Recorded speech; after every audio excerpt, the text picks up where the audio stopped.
Hi, my name is Randy Chesnut. I'm a professor of neurotrauma, neurosurgery at the University of Washington in Seattle at Harborview Medical Center, and also the first author of the BEST TRIP trial, the randomized trial on ICP-monitor-based protocol that we did in South America. That trial started a lot of controversy, most of which focused around what it meant to the use of ICP monitoring. I think there are a lot of implications of that study that were glossed over by that bit of controversy, and I'd like to point those out at this point. This is the third of a series of 3 lectures on that topic. The first focused on the relatively small percentage of patients within the global population of severe head injury for whom the precise management of intracranial hypertension will make measurable change in their outcome. It's suggested that that's a relatively small percentage of the total group of severe traumatic brain injury patients, and that might be responsible for the findings of the BEST TRIP trial, and also has implications for the treatment of severe traumatic brain injury around the world. The second talk focused on whether or not there is an actual ICP threshold, a set threshold for all patients, whether or not it's 22 like the guidelines stated or some other number. And furthermore suggested that maybe the implication is that semi-quantitative monitoring is sufficient for most cases, and that trending and knowing the range in which ICP is might be all that's needed in all but the most relatively rare cases. This talk is going to focus on the third topic, which is how do you interpret what an ICP target might be in an individual patient. In other words, if they have an ICP of 25, which is higher than the recommended 22, should you treat this or should you consider even tolerating it? So what is a crisis telling you? When an ICP goes up, say a patient comes in Glasgow of 7T with a Marshall 3 CT, and their ICP spikes to 40. What does that mean? Well, first of all, you're going to treat that because that's an uncomfortably high ICP, and you're not going to tolerate it. But also, you can look at the patient during that crisis, and some very important findings can result from such an exam. Did the pupils change when the ICP go up? Did the pupillometer parameters deteriorate? If you're using that very valuable tool, the pupillometer, did the NPI go below 3 or 4, suggesting that there was pressure on the third nerve? Did the Glasgow Coma score, motor score change? When the ICP went up, did the patient have neurologic deterioration in terms of their GCS? Did the ICP waveform change, suggesting that compliance altered? These are giving you information on whether or not that ICP spike was associated with signs of herniation. You're not going to ever drive the ICP up to 40 to find out, but the patient did this for you. So now you can ask, when they did this, what were the implications with respect to herniation of that ICP spike?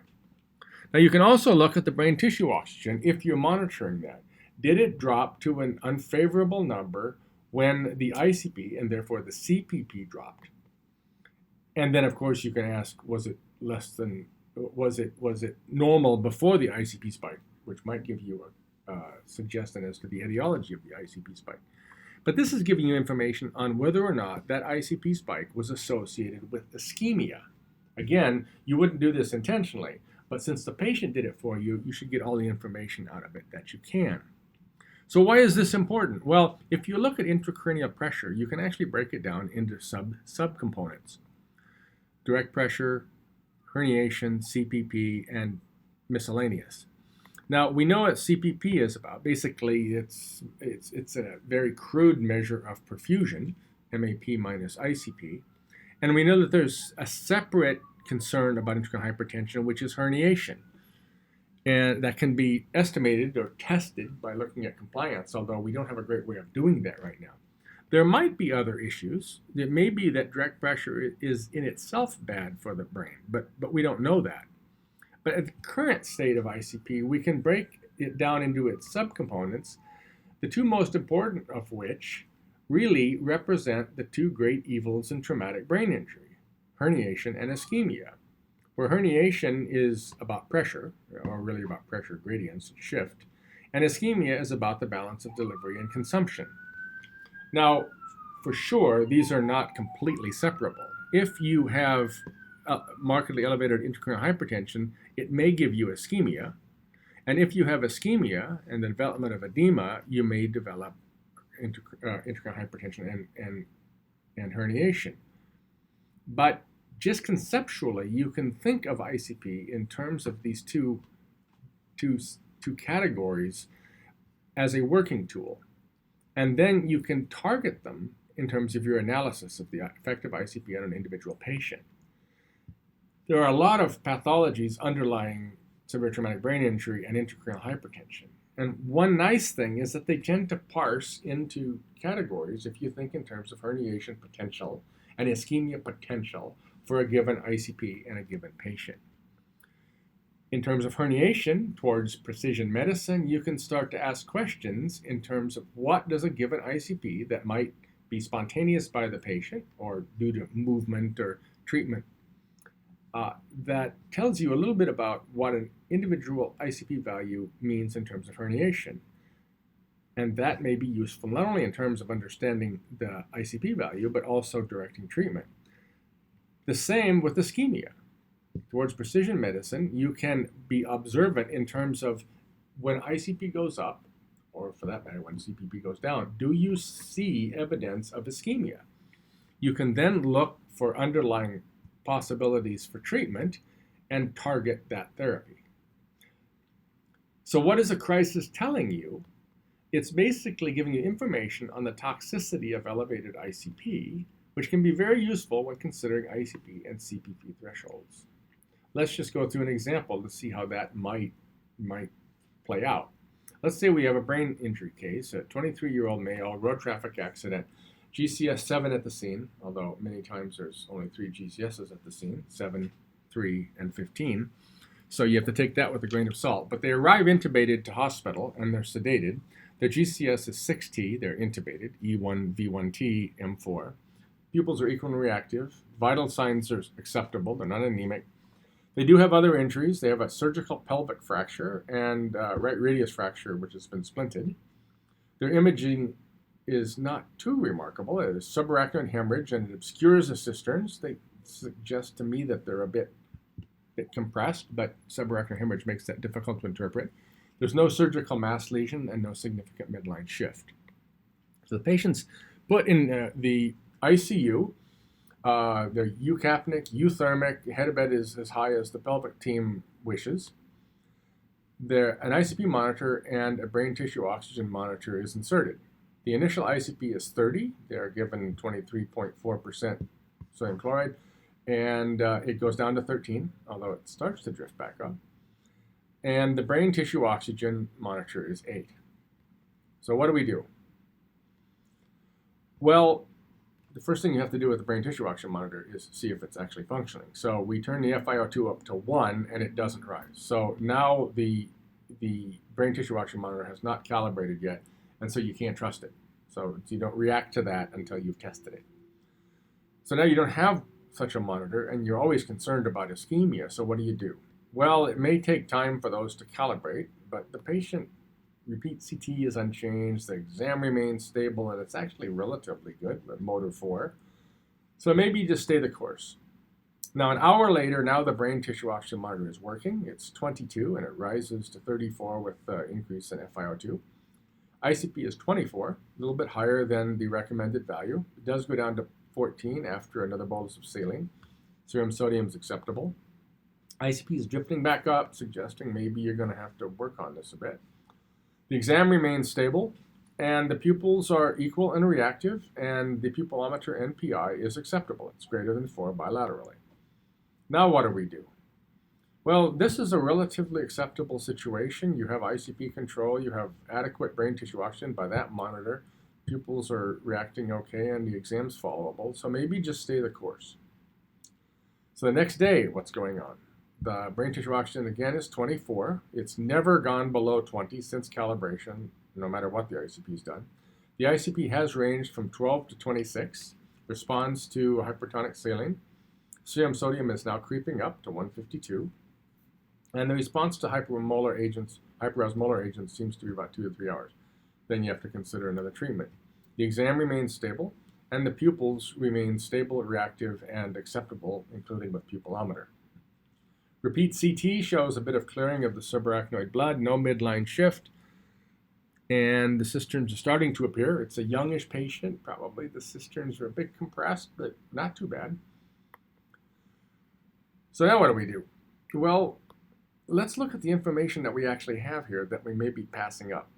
The brain tissue oxygen is 24, an acceptable value. It's never been below 20 since calibration. No matter what the ICP has done, we've never seen evidence of ischemia. The ICP range has gone 12 to 26. 26 is its highest. It does respond to hypertonics. It hasn't gone too high, and we haven't had to treat to the extent that we've had to add other agents. So it's kind of in a marginal zone. It's higher than we'd like to see sometimes, but it's not associated with desaturation, cerebral desaturation. If we look at the waveform on the bedside monitor, we see the waveform looks normal. P1 is higher than P2 or P3, suggesting the compliance isn't too bad. Now we look at the pupils. The pupils have been normal the entire time, including the reactivity index, and that is irregardless of the ICP. So an ICP of maximum, 26, has not resulted in change of the pupillometer, suggesting that they're not herniating at 26. So let's say that we want to know about autoregulation. Well, we can go to the bedside monitor, and if we have adequate resolution and the ability to trend it, we can look for autoregulation. And let's say we see that when the arterial blood pressure goes up, the ICP goes down, and vice versa, suggesting evidence for functional static cerebral pressure autoregulation, suggesting that this patient does appear to autoregulate within that zone. Now, we can actually test this if we take Doppler or CT perfusion and we alter the cerebral perfusion pressure, say with phenylephrine or noradrenaline. We can raise the cerebral perfusion pressure and see what the blood flow does under those conditions. In this case, it didn't change, suggesting, again, intact static pressure autoregulation. So now we have a patient who is not appearing to herniate when his ICP goes up. He has intact autoregulation, so and his brain tissue oxygen doesn't change when ICP goes up. So he's a low ischemic risk. And this is a fairly favorable picture of a patient in whom you're having to treat by standard measures, but he doesn't appear to be as sick as many. So now what you want to do? Well, how about the exam? Let's say that you provide a sedation vacation and they're motor 5, localizing but not following commands. What do you do? Well, I would consider this, on the traffic light analogy, a yellow area. Caution, not too worrisome.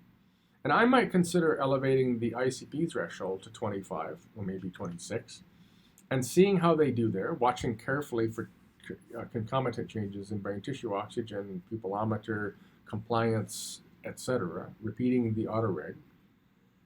And with the idea that maybe a slightly higher ICP can be tolerated, requiring less treatment and perhaps allowing us to back off treatment sooner. How about if the patient, though, had a motor score of 6, followed commands when backed off sensation?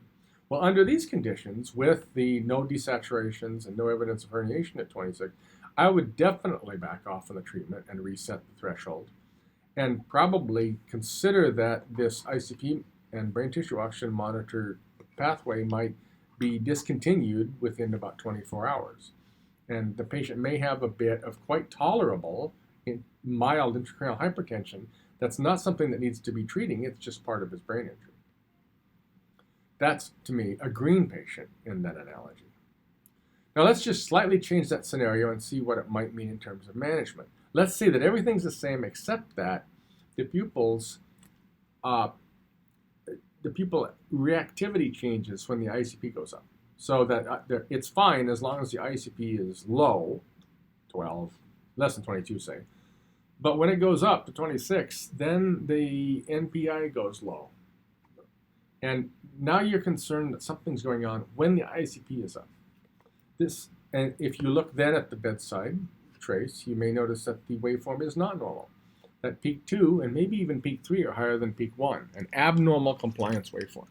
So now this is suggesting that the patient doesn't tolerate intracranial hypertension well. This patient has a herniating risk and requires tighter ICP control. And we need to optimize cerebral compliance. We may want to look at cerebral blood volume, etc. And certainly this patient, we want to have good control of any pyrexia and sedation, agitation, etc. Let's go to another scenario. Here we have, again, the case. The ICP is the same here. The pupilometers now are, pupilometer values are okay. But the brain tissue oxygen is low. And it works. When you raise the FiO2, it goes up. So now what do we have? Now we have a problem with perfusion, with delivery, with the balance between delivery and metabolism. Now we need to check the carrying capacity, the hematocrit, etc. We need to check cerebral perfusion, regional and global. It's always nice to make sure that the brain tissue oxygen monitor is representing more than just a very small local area of the brain. And we should check cerebral metabolic activity, make sure the patient isn't too awake. This is where EEG monitoring can help, etc. And you really want to avoid, again, temperature elevations. Finally, let's have one other scenario. Here, the brain tissue oxygen is fine when the ICP is low, but when it goes up, then the brain tissue oxygen goes down. This happens not infrequently, and it tells you that you have ICP-related ischemia risk. You require ICP control. You're not going to tolerate elevated ICP, and indeed, maybe you need an ICP lower than 22. Here, and you also need, obviously, to optimize the cerebral oxygen delivery, because an anemic patient can have this happen, and that can be rectified by providing a higher carrying capacity without having to alter the ICP. But again, this is a different scenario simply by observing the correlation with intracranial hypertension and other parameters. So this is the third talk in this 3-talk series about the implications of the best trip trial outside of whether or not you need to drill a hole in people's head. And the first talk, I think, was a message of hope, suggesting you can achieve good outcomes in the majority of severe traumatic brain injury patients without ICP monitoring. In a global sense, this is a very strong message that aggressive critical care makes a big difference in the general population of severe traumatic brain injury. You don't need fancy toys to do a good job. The second talk really focused on whether or not there is an absolute ICP threshold, at least in the vast majority of patients, and whether or not we can start to think in terms of general ICP realms and trending as the most critical parameters. And this leads then to the possibility that non-invasive monitoring, which is much more widely available, could be a very valuable tool in directing the care of a lot of the patients with suspected intracranial hypertension.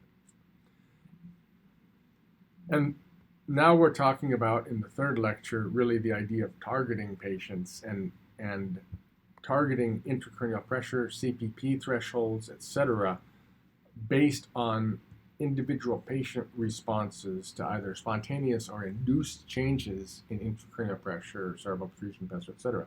Targeted therapy towards precision medicine. I hope these 3 lectures have been of some use in terms of changing some thinking about some of the basic parameters about intracranial pressure management in severe traumatic brain injury, because I think one of the major implications of the best trip trial is that we do need to rethink some of these issues.